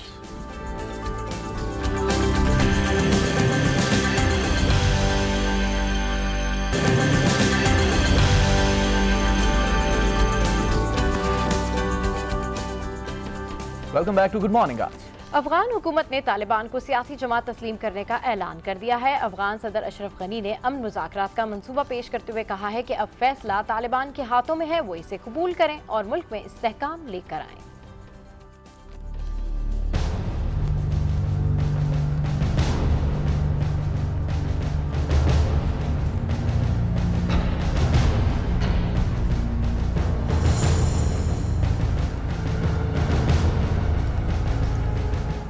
अफगान सदर का बड़ा इकदाम, बगैर शराइत के तालिबान के साथ अमन मुज़ाकरात का मंसूबा पेश। अफगान दारुल हुकूमत काबुल में कॉन्फ्रेंस हुई जिसमें 25 ममालिक शरीक हैं। सदर अशरफ गनी ने तालिबान को सियासी जमात के तौर पर तस्लीम करने की पेशकश कर दी। साथ ही कहा जंग बंदी होनी चाहिए, एतमाद साजी का अमल शुरू होना चाहिए। उन्होंने तालिबान कैदियों की रिहाई की भी पेशकश की। रॉयटर्स के मुताबिक अफगान सदर ने कहा कि हमारा असल मकसद अमन मुआहिदे तक पहुँचना है। सदर अशरफ गनी का कहना था कि वो मुआहिदे के लिए आइन पर नजरसानी को भी तैयार हैं। तालिबान ने अमरीका को तो बराह रास्त मुज़ाकरात की पेशकश कर रखी है, लेकिन अफगान हुकूमत के साथ मुज़ाकरात कई बार मुस्तरद कर चुके हैं। इसी सारे मामले पर बातचीत करने के लिए हमारे साथ इस्लामाबाद से वीडियो लिंक पर मौजूद हैं दिफाई तज्ज़ियाकार इकराम सहगल साहब। अस्सलाम वालेकुम sir and welcome to good morning. आज सर, अफगान सदर अशरफ गनी ने मुल्क बचाने के लिए अब तालिबान को अमन अमल का हिस्सा बनने की दावत देते हुए पड़ोसी मुल्क पाकिस्तान को भी हुकूमती सतह पर मुज़ाकरात की पेशकश कर दी है। सर, क्या लगता है आपको इस सारी सूरत हाल में क्या होने वाला है? क्या अमन वाकई कायम हो सकेगा? देखिए, ये आज की कहानी नहीं है, ये बहुत पुरानी बोलते हैं ना, एक रियलिटी है कि पाकिस्तान के बगैर कोई सलूशन अफगानिस्तान में नहीं हो सकता, और कोई भी सलूशन अगर अफगानिस्तान में होना है तो इनको तालिबान के साथ बात करना पड़ेगा। अब ये तो बोल रहे हैं और इसमें कोई शक नहीं कि हम मुज़ाकरात करेंगे, पाकिस्तान के साथ भी करेंगे और तालिबान के साथ भी करेंगे, साथ साथ करेंगे, अलग करेंगे, ये तो मुझे नहीं पता। लेकिन बात ये है कि अगर साथ साथ अमेरिकन फोर्सेस वहाँ बिल्डअप करते हैं तो इसमें क्या आपको बोलते ना कि आपको क्या पता चलता है? उसके ये पता चलता है या तो टाइम के लिए वो लड़ रहे हैं, और दूसरी बात सबको पता है अफगान प्रेसिडेंट बहुत मुसीबत में है। उनने पहले एक गवर्नर को निकाला था, उसने रिफ्यूज़ कर दिया, उसने बोला मैं नहीं चाहता। फिर दूसरे गवर्नर को निकाला था, उसने रिफ्यूज़ कर दिया। तो देखें, अपनी जब उनकी प्रॉब्लम आती है तो पाकिस्तान को भी याद कर लेते हैं और साथ साथ तालिबान को भी याद कर लेते हैं। लेकिन देखना ये है कि इस दफ़ा वो सही मानों में बोलते हैं ना कि उनका मकसद ठीक है या ये एक और झूठ है जो पूरी दुनिया को दिखा रहे हैं। सहगल साहब, ये बताइएगा कि अब ये चूंकि अमन मुज़ाकरात होने जा रहे हैं, बाकायदा ग्रीन सिग्नल मिल गया है, तो आपको क्या लगता है इस सारी सूरत हाल के बाद दहशतगर्दी में कोई कमी आएगी? खित्ते में अमन हो सकेगा अगर मुज़ाकरात हो भी जाते हैं? आप क्या समझते हैं कि दोनों जानिब से क्या शराइत रखी जा सकती हैं? देखिए, सबसे पहली बात, इसमें तो कोई दूसरी बात नहीं है कि खित्ते में अमन ज़रूर आएगा अगर मुज़ाकरात हो जाते हैं और तालिबान और अफगान गवर्नमेंट के अंदर वो होते हैं ख़त्म हो जाती है जो उनकी प्रॉब्लम, और अफगान तालिबान जो है अफगान गवर्नमेंट को ज्वाइन कर जाते हैं, तो इसमें बहुत अच्छी बात है। Naturally Pakistan is a beneficiary, because Pakistan को ये जो स्पिल ओवर है वॉर की, तो पाकिस्तान के अंदर आ रही है। पाकिस्तान तो नहीं चाहता कि वहाँ पर जो दहशतगर्दी हो रही है और जो लड़ाई झगड़ा हो रहा है वो हो, तो नेचुरली वो अच्छी बात है। लेकिन शराइत ये है, और ये इसमें शराइत होगी, और मैं आपको अभी से बता देता हूँ कि तालिबान की शराइत ये होगी कि वहाँ से अमेरिकन ट्रुप्स और नेटो ट्रुप्स हैं वो अफगानिस्तान छोड़ जाएं, तो फिर वो उनके साथ हिस्सा ले सकते हैं। उनके मौजूदगी में वो कभी भी हिस्सा नहीं ले लेंगे। सर, बड़ा मुश्किल लगता है कि ट्रुप्स वहाँ से जगह छोड़ देंगे। खैर, अफगानिस्तान सरजमीन पाकिस्तान के खिलाफ इस्तेमाल होती है और सरहद पार से यहाँ आकर दहशतगर्दी करते हैं, ऐसा स्टांस है डेफिनेटली। तो आप क्या समझते हैं कि ये तमाम चीज़ें रुक जाएंगी? क्या अफगानिस्तान अपनी सरजमीन पाकिस्तान के खिलाफ इस्तेमाल करना बंद कर देगा? देखिए, आपकी रुकेंगी, कभी भी नहीं रुकेंगी, क्योंकि पाकिस्तान से भी आपको होता होगा, लेकिन ये होगा कि गवर्नमेंट का सैंक्शन नहीं होगा। जैसे पाकिस्तान के गवर्नमेंट का सैंक्शन नहीं है कि जहाँ के हमारे लोग जाके वहाँ पर हिस्सा ले की दहशतगर्दी में। अभी तो अफगान गवर्नमेंट खड जो उनका जो खड है वो इंडिया के रॉ के साथ जितनी भी चीज़ें कर रहे हैं पाकिस्तान में वो करा रहे हैं, इंडिया वाले करा रहे हैं। तो नेचुरली अगर वो रुक तो हमें तो इसका फ़ायदा होगा। हमारे जो हैं, जो लोग जो हमारी बात नहीं मानते हैं, ऐसे लोग, उनको हमें कंट्रोल करना पड़ेगा। ये भी बताइएगा, आपने उनकी बात की, लेकिन वाशिंगटन कई अरसे से तालिबान से मुज़ाकरात चाहता था, लेकिन तालिबान ने पहले भी कहा कि जब तक अस्करी कार्रवाइयाँ बंद नहीं होंगी और ट्रूप्स यहाँ से विड्रॉ नहीं किए जाएंगे तो मुज़ाकरात नहीं हो सकते। अब अफगान तालिबान हुकूमत तस्लीम कर रही है, आमादा होने पर तैयार हो गए, तो इस बारे में क्या कहेंगे? आई थिंक तालिबान पहले भी तैयार थे, वो तैयार थे अमेरिकन के साथ अलग बात करने, ये तैयार थे अफगान हुकूमत के साथ तैयार करने, लेकिन उनका शर्त ये था कि अफगान की जितने भी वो हैं लोग जो उनके यूनाइटेड स्टेट्स के जितने भी ट्रुप्स हैं, नेटो के जितने भी ट्रुप्स हैं, वो अफगान सॉइल पर ना रहें। तो नेचुरली अब देखा जाएगा कि शायद वो मान जाएं कि भाई ठीक है, स्लोली फेज आउट कर जाएं या कोई एक्शन ना लें। अगर ये सब शर्तें हों, अब पूरी शर्तें तो पता नहीं क्या हो सकती हैं, कितनी शर्तें होंगी, लेकिन शर्तें ज़रूर होंगी। ठीक है प्रिया सर। डिफेंस एनालिस्ट इकराम सहगल साहब हमसे गुफ्तगू कर रहे थे पाक अफगान ताल्लुकात के हवाले से, और अब अफगानिस्तान की जानिब से ये भी कहा गया है कि जी तालिबान को भी अब एक टेबल पर लाया जाए और अमन के हवाले से बात की जाए। लेकिन क्या वाकई ऐसा मुमकिन है? क्या वाकई ये अमन कायम हो सकता है? क्योंकि पाकिस्तान के बगैर तो ये अमन कायम बिल्कुल हो ही नहीं सकता। और अब सबा चूँकि अफगानिस्तान की हुकूमत जैसे इकराम सहगल साहब ने कहा कि 75% तकरीबन इलाका अफगान तालिबान के पास है, तो अफगान हुकूमत के पास अब कोई चारा और मुज़ाकरात की टेबल पर आए, अफगान तालिबान जो है उन्हें सियासी जमात भी तस्लीम करे और साथ में पाकिस्तान का जो सियासी रोल है इस वक्त पूरी इसके अंदर वो भी बहुत ज़्यादा काबिल जिक्र बात यह है कि अब वाकई अगर तालिबान को बिठाया जाता है और उनकी शर्त मान ली जाती है कि अमेरिकन ट्रूप्स वो जगह खाली कर दें, तो फिर शायद कोई अमन की बात हो सकती है। But let's see, hope for the best. इन तमाम ममालिक के दरमियान जो है अमन कायम हो जाए, स्पेशली पाकिस्तान के हवाले से जो अफगानिस्तान के जितने भी मामला ख़राब हैं वो बेहतर हो जाएं। तो गुड मॉर्निंग आज में यहाँ वक्त है एक ब्रेक का। Stay with us, keep watching. Good morning आज। तो नहीं है खैर इस्लामाबाद, लेकिन एक वन टाइम चैंपियन रह चुकी है। नहीं तो मैंने ये तो नहीं कहा कि कोयटा नहीं जीतेगी, और आप देखिएगा कोयटा फाइनल पे जाएगी। कोई सी भी टीम जीते लेकिन फाइनल में और इस बार फाइनल जीतेगी, थर्ड टाइम फाइनल में जाएगी और फाइनल जीतेगी। बहरहाल इसी पूरी सूरत हाल पर बात करने के लिए हमारे साथ मौजूद हैं साबिक टेस्ट क्रिकेटर सलाहुद्दीन सल्लू साहब। अस्सलाम वालेकुम sir, welcome to the good morning आज। सबसे पहले बताइएगा कि पाकिस्तान सुपर लीग के सुपर मुकाबले जारी हैं, कैसा जा रहा है अब तक का इवेंट, आप कैसा देख रहे हैं? क्या लगता है आपको कि सूरत हाल कैसी है? कौन सी टीम आप देख रहे हैं कि फाइनल में जाएगी? देखिए अभी तक के आप बिल्कुल सही कह रहे हैं, अभी बड़ी अच्छी क्रिकेट देखने को मिली है शायकीन को, और अभी तक क्रिकेट जीत गई है जिसे कहना चाहिए। ज़्यादातर बॉलिंग परफॉर्मेंस बहुत अच्छे हुए हैं, चाहे वो जुनैद खान की हैट्रिक हो या इमरान ताहिर की अच्छी बॉलिंग हो या शाहिद आफरीदी की अच्छी बॉलिंग हो। फिर कैच भी बड़ा अच्छा देखने को मिला शाहिद आफरीदी का, जिसने एक तरीके से मैच टर्न कर दिया। तो ये एक ऐसा फॉर्मेट है, अभी तक की जो क्रिकेट हुई है उसमें आपने गौर किया होगा कि एक अच्छी इनिंग या एक अच्छा स्पेल मैच का पासा पलट देती है। तो इसमें बहुत सारे आपने देखा होगा, मुझे अफसोस है लाहौर कलंदर का कि वो बड़ा प्रिपेयर होके आए थे, हमें भी बहुत अफसोस है सर। मैकेलम जैसा उनका कप्तान था, लेकिन उनकी वो परफॉर्मेंस नहीं हुई जो परफॉर्मेंस तवक्कुआत थी उससे। लेकिन उसके बरक्स कराची किंग्स तीनों मैच जीत गई है, और उसमें रवि भुपारा ने भी बड़ा अच्छा किया, वॉटसन और इन्होंने बहुत अच्छा किया, शाहिद आफरीदी ने जो है। ये पाकिस्तान की ज़ाहिर टीमें हैं, लेकिन दो इसको लीड कर रहे हैं फॉरेनर्स, एक डैरन समी और एक ब्रेंडन मैकेलम। तो दोनों बड़े माने हुए कप्तान हैं, और ख़ास तौर से डैरन समी तो वर्ल्ड कप अपनी टीम को जिता चुके हैं, वेस्ट इंडीज़ को 2020। तो आपका जो क्वेश्चन है कि अभी तक बहुत अच्छी क्रिकेट हो रही है, और आगे भी मुझे उम्मीद है कि ऐसे ही क्रिकेट होती रहेगी, जो फास्ट बॉलर्स को भी हेल्प कर रही है, स्पिनर्स को भी हेल्प कर रही है। फास्ट बॉलर आसिफ ने बड़े अच्छे गेंद किए। अच्छा सर, बिल्कुल प्लेयर्स की आपने बात की, लेकिन सर आपने बताया नहीं कि वो कौन फाइनल में देख रहे हैं। ये क्वेश्चन तो बड़ा मुश्किल है, लेकिन जो मुझे नज़र आ रहा है, एक तो कराची किंग्स ज़ाहिर है बहुत अच्छा कर रही है, इस वक्त टॉप पे है।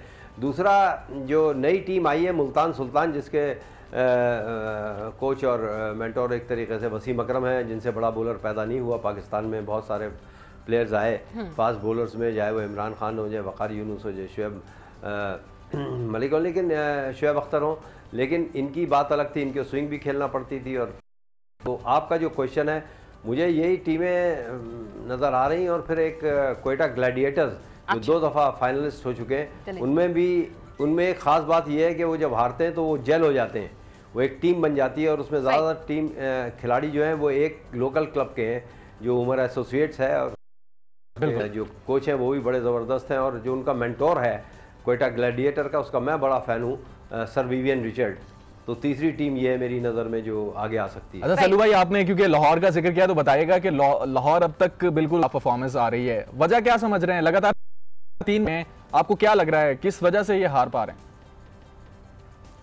देखिए क्रिकेट में कुछ भी हो सकता है। क्रिकेट एक ऐसा गेम है जो जिसको कहते हैं ना, आप मुझसे मुत्तफिक हो गए, it's a glorious game of uncertainties. पता नहीं होता कौन अच्छा खेल जाए, लेकिन पैथेटिक परफॉर्मेंस मैंने देखा नहीं, उसकी मुझे जो वजूहत नज़र आ रही, जैसे पिछला मैच देखें आप, इनके 2 मेन प्लेयर्स इतना अच्छा खेल रहा था, ब्रेंडन मैकेलम 44 रन पे, वो रिवर्स स्वीप पे आउट हो गया। अब रिवर्स स्वीप उस वक्त माना जाता है जब आखिर में थोड़ा सा रन चाहिए हो आपको, तो ये बड़ा रिस्की नज़र हट जाती है गेंद से। इसी तरह फ़ख्र जमान ने भी रिवर्स स्वीप पे आउट हुए, तो वहाँ से गेम बिल्कुल चेंज हो गया। एक लग रहा था कि 150 जो जितना हदफ था वो आसानी से ये लोग पूरा कर लेंगे, लेकिन वो गलत सेक्शन मेरे ख्याल में इनको पे करना पड़ रहा है। फिर उमर अकमल जैसा प्लेयर है, इनके पास ऐसे खिलाड़ी हैं जो अच्छा परफॉर्मेंस करके अपनी टीम को फतेह से हमकिनार करा सकते हैं। इन्होंने मेरे ख्याल में पैसा भी बड़ा खर्च किया है, इनके कोचेस भी अच्छे हैं, लेकिन वही मैं कहूँगा कि पुअर सिलेक्शन है। देखिए 2020 एक ऐसा फॉर्मेट है, उसमें एक गलत शॉट खेलेंगे आपको खमियाजा भुगतना पड़ेगा।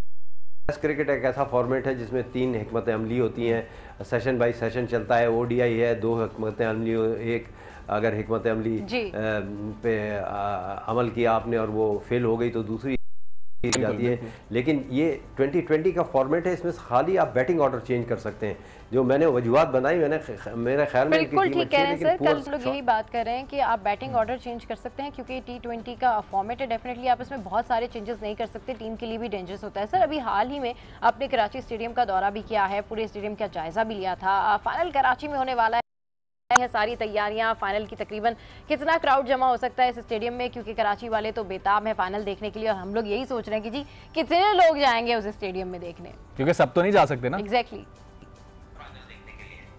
जी हाँ, कराची आइट के लिए एक बहुत बड़ी खुशाइन बात है, बड़ी खुशखबरी है। गवर्नर साहब ने ये सेकंड विजिट था उनका, तो कितने कंसर्न हैं वो हैं, चीफ मिनिस्टर साहब हैं, सिंध गवर्नमेंट है और जो लॉ इन्फोर्सर। तो आपको मैं ये बताता चलूँ कि तमाम मुकम्मल हो चुके हैं, तकरीबन लिफ्ट्स वगैरह भी लग रही हैं, हॉस्पिटल जो हॉस्पिटलिटी रूम्स हैं, हॉस्पिटैलिटी रूम्स हैं, उस पर लिफ्ट्स भी लग रही हैं क्योंकि 3rd फ्लोर पे है। और ग्राउंड एक्सीलेंट कंडीशन में, पिच एक्सीलेंट कंडीशन में, जो वॉशरूम्स है पब्लिक के लिए वो पूरे मुकम्मल हो गए हैं। ड्रेसिंग रूम को अपग्रेड कर दिया गया है, जिसी तरह जो टूटी हुई थी आपने देखा बहुत इंक्लूजर में मेंटेनेंस का काम जनरल इंक्लूजर में, दूसरे इंक्लूजर में कुर्सियाँ टूटी हुई हैं, वो फाइबर ग्लास लगा दिए गए हैं और लाहौर में भी ऐसे ही किया गया है। तो मुझे लगता है ये मुझे जो बताया गया है वो ये है कि 10 दिन पहले ये आपको हैंड ओवर कर देंगे, 25 मार्च से पहले 10 दिन आपको ये हैंड ओवर कर देंगे और उसके बाद 34,000 की कैपेसिटी है नेशनल स्टेडियम की। और मुझे मोहतरम के तिल धरने की जगह नहीं होगी क्योंकि करीब वो ज्वार से भी लोग आएंगे 9 साल के बाद, अपने हीरोज़ को अपने सामने खेलते हुए देखेंगे। टीवी पे तो बहुत देखा, चाहे हैदराबाद हो, लड़काना हो, सक्खर हो, कोयटा हो, यहाँ से सबसे आएंगे और बाहर से भी बड़े लोग आएंगे। इमेज जा रही है जिसका क्रेडिट मैं चेयरमैन को देता हूँ, इसलिए कि ये उन्होंने इक़दाम किया और उसको इम्प्लीमेंट किया, तो मेरे ख्याल में कराची वालों के लिए बहुत है। और मेरी दरख्वास्त है शायकीन से कि वो डिसिप्लिन ज़रूर मलूज़ ख़ातिर रखें कि जो लाइन लगे उसको जब चेक करे सिक्योरिटी वाले तो उसमें नाराज़ ना हो, की बेहतरी के लिए, क्रिकेट की बेहतरी के लिए, स्टेडियम की बेहतरी के लिए इक़दाम करते हैं। बिल्कुल सलवा कह रहे हैं कि 34,000 का स्टेडियम ज़रूर है, लेकिन मुल्क भर से जब लोग आएंगे तो वहाँ पे थोड़ा सा गहमा गहमी तो ज़रूर होगी और उसमें डिसिप्लिन का बहुत ख्याल भी रखना पड़ेगा। अच्छा ये बताइएगा कि इससे पहले भी चूंकि PSL हुआ है उसमें से भी टैलेंट निकल कर सामने आया, अब तीसरे एडिशन में आप क्या देख रहे हैं कि टैलेंट सामने आएगा मुस्तकबिल में? क्या 11 रुकनी स्क्वाड में कोई शामिल हो सकता है PSL 3 से निकल? जी हाँ, ये पहले तीनों नाम हमने बिल्कुल सही लिए, उन्होंने पाकिस्तान की खिदमत भी बड़ी की चैम्पियंस ट्रॉफी में। अब it's a long way to go, लेकिन इब्तिसाम शेख जो है हैदराबाद 15 साल का लड़का है। मैं क्रेडिट दूंगा ज़ल्मी के ओनर को जनाब जावेद आफरीदी को, उनके कोच को यूनुस खान को, और उनका कोच मेंटोर हैं यूनुस खान और कोच हैं मोहम्मद अकरम। इनको देखिए 15 साल के लड़के को ग्राउंड में डाल देना इंटरनेशनल क्रिकेटर्स के सामने, लेकिन उसको लड़के ने आपको डिसअपॉइंट नहीं किया, उसने गेंद भी अच्छे किए, शुरू में थोड़ा प्रेशर आया जरूर उस पे। इसी तरह दूसरा नाम मैं लूँगा मोहम्मद नवाज का। भाई ये तो ख्वाब में भी आदमी नहीं सोचता कि 4 ओवर में सिर्फ 4 रन दे के 2 विकेटें लेंगे, जिसमें 20 डॉट बॉल्स थी। जब 4 ओवर में 20 डॉट बॉल्स कर दें आप, तो आप सोचें कि आपने टीम को कहाँ से कहाँ पहुँच। इसी तरह वो है उमैद आसिफ लड़का है, वो तेज़ बॉलिंग करता है, वो भी बहुत अच्छा प्रॉस्पेक्ट है।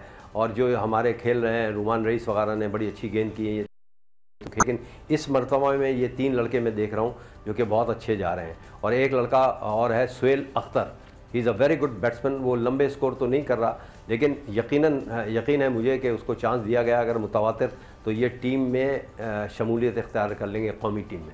ठीक है। अच्छा सर, आखिर में ये भी बता दीजिएगा कि अगला यानी कि पाकिस्तान में सुपर लीग एडिशन है वो पूरे पाकिस्तान में हो सकता है? क्या पाकिस्तान के हवाले से कहा जा रहा है कि जी कुछ मैचेस यहाँ पर हो रहे हैं लेकिन कुछ मैचेस बाहर हो रहे हैं, तो पूरे PSL 4 की मेज़बानी करने का पाकिस्तान मुतहम्मिल हो सकता है कि नहीं? यकीनन मुतहम्मिल हो सकता है, इस वजह से कि देखें जो यहाँ सिचुएशन हुई है उसको हमें सल्यूट करना चाहिए लॉ इनको एजेंसीज को, चाहे फौज हो, चाहे रेंजर्स हो, चाहे पुलिस हो, इन्होंने कंट्रोल कर लिया है। और आप देखें अभी ODI मैचेस जो हुए थे पिंडी में, जो कराची जीती है, उसमें आप देखें कितना क्राउड आया था, लेकिन कोई एक ऐसा वाक़या भी नहीं हुआ जो इनडिसिप्लिन डिसिप्लिन है।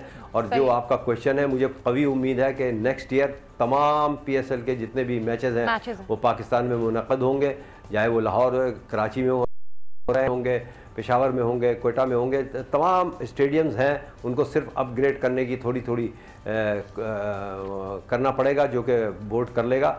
और इसका सारा क्रेडिट बोर्ड को जाता है कि पाकिस्तान में क्रिकेट के दरवाजे खुल गए हैं, सॉफ्ट इमेज जा रही है पाकिस्तान की, ये बड़ी खुशाइन बात है और बड़ी अच्छी बात है के लिए। जी बिल्कुल सही कह रहे हैं, शुक्रिया सलाउद्दीन सैलू साहब हमसे बात करने के लिए। और डेफिनेटली PSL जैसे जैसे आगे बढ़ेगा वैसे वैसे जो मैचेस हैं वो भी ज़्यादा टफ होते जाएंगे, और फिर ये देखना होगा कि जी कौन सी टीम कम बैक कर सकती है और कौन सी टीम अभी तक अपनी पोजीशन बरकरार रख सकती है।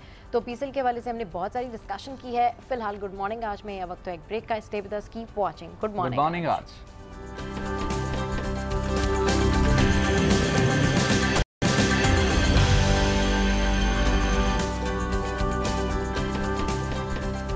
Welcome back to good morning. बात कर लेते हैं हम कि हम खुश किस तरीके से रह सकते हैं, चाहे हमारी टीम्स हारें या जीतें। डेफिनेटली हमें खुश रहना चाहिए और हर चीज़ पर शुक्र भी अदा करना चाहिए, लेकिन ऐसा यूजुअली होता नहीं है, ये सिर्फ कहने की बात है, सबका मूड जो है वो ख़राब हो जाता है। तो इस सारी सूरत हाल पर बात करने के लिए हम स्टूडियोज़ में ज्वाइन किया है प्रोफेसर डॉक्टर उज़मा अली साहिबा ने, जो कि क्लिनिकल साइकोलॉजिस्ट भी हैं। अस्सलाम वालेकुम madam, welcome to good morning आज, good to see you here. अच्छा मैडम, जैसे कि अभी मैं आपको कह रही थी कि तो अल्लाह का शुक्र है, डेफिनेटली सब यही कोशिश करते हैं कि खुश रहा जाए, लेकिन कोई ना कोई एक चीज़ ऐसी होती है जो कि बड़ा पेनिट्रेट करती है और आपके मूड को जो है ना बैड सिचुएशन के अंदर बदल देती है। इस चीज़ को कैसे ओवरकम किया? देखिए पहले तो मैं बता दूं कि मूड जो है एक नॉर्मल चीज़ है, मूड ना लो होना, इट्स क्योंकि इमोशन से इसका ताल्लुक है ना, और इमोशंस जो है वो फ्लक्चुएट करते हैं। सही। और वो मूव एक एनर्जी है हमारे अंदर, जो कि चेंज होती रहती है अकॉर्डिंग टू द सिचुएशंस। जैसे सिचुएशंस चेंज होती हैं हम अच्छा फील करते हैं, कभी हम बुरा फील भी कर रहे होते हैं। अगर हमें इसका पता है, हमें पता है कि हमारी क्या नीड्स है और उनकी हिरार्की क्या है। हिरार्की का मतलब है पहले कौन सी नीड आती है, उसके बाद कौन सी आती है, उसके बाद कौन सी आती है। तो नॉर्मली हमारी जो फिजिकल नीड्स हैं वो पहले आती हैं, उसके बाद फिर हमारी साइकोलॉजिकल जो नीड्स हैं वो आ रही होती है, और देन सोशल नीड्स हमारी होती हैं कि लोग हमें अप्रिशिएट करें, तारीफ़ करें, हम लोगों के काम आएँ। ये वो वाली नीड्स हैं जो लेटर ऑन आ रही होती हैं। तो वो पर्सन जो कि अपनी जो फिजिकल नीड्स हैं या जो साइकोलॉजिकल नीड्स हैं उनको हिरार्की के साथ साथ चाहता है, तो वो सोशल नीड्स तक भी आ जाता है। सही। तो ऐसा पर्सन हाई अचीवर या फुली फंक्शनिंग पर्सनालिटी हम उसको कहते हैं कि वो ऐसा शख्स है जो कि हमेशा खुश रहता है। तो खुशी का ताल्लुक हमारी ज़रूरियात से भी होता है, हमारी साइकोलॉजिकल और फिजिकल मुआशी ज़रूरियात के साथ होता है। तो अगर हम उसको अपनी ज़रूरियात को अंडरस्टैंड करें, रियलिस्टिकली हम समझ जाएं कि हमें अपनी ज़रूरियात को किस तरह से और कब और कैसे पूरा करना है, सही, तो हम खुश भी रहते हैं और सेटिस्फाई भी रहते हैं। अच्छा, लेकिन जब हम अपनी ज़रूरियात या ख्वाहिशात को लामहदूद कर लेते हैं और फिर उनके पीछे रियलिस्टिकली अनरियलिस्टिकली हम भागते जाते हैं, सही, तो हम कभी भी खुश नहीं रहते हैं, कभी भी खुश, यानी इररियलिस्टिक चीजों के पीछे भाग रहे होते हैं और रियलिस्टिक चीजें जो सामने तो ख्वाब हमें जरूर देखने चाहिए, लेकिन उसके लिए हमें रियलिस्टिक गोल्स बनाने की जरूरत होती है कि उनको गोल्स बनाए फिर हम उनकी तरफ जो है परस्यू करें। अच्छा मैडम, क्योंकि आप तो गोल के हवाले से बात करिए, लेकिन एक अनयूजुअल सी सिचुएशन होती है कि मतलब सडन, अब जैसे कि मैंने आप आई फील वेरी स्ट्रेस कि यार मेरे बाल नहीं ठीक आ रहे, एवरीथिंग इज गुड, मगर मुझे लग रहा है कि मेरे बाल नहीं ठीक आ रहे, तो डेफिनेटली मेरा मूड थोड़ा सा शेक करेगा और डेफिनेटली मेरे जहन में बार बार एक चीज आएगी। तो इस सिचुएशन से कैसे ओवरकम करें? या कि अगर आपको लग रहा है नहीं यार मेरी स्किन ठीक है, लेकिन रोजमर्रा से रिलेटेड बिल्कुल छोटी-छोटी सी प्रॉब्लम्स हो जाती हैं। अच्छा, हमारा एक इमेज होता है, हमारा अपना एक बॉडी इमेज या सेल्फ इमेज होता है जिसके मुताबिक हम अपने आप को देखना चाह रहे होते हैं। सही। तो हमने अपना देखा हुआ कि हमारे बाल अगर ऐसे होंगे तो ही ठीक होंगे, अगर ये ऐसे नहीं है तो ठीक नहीं है।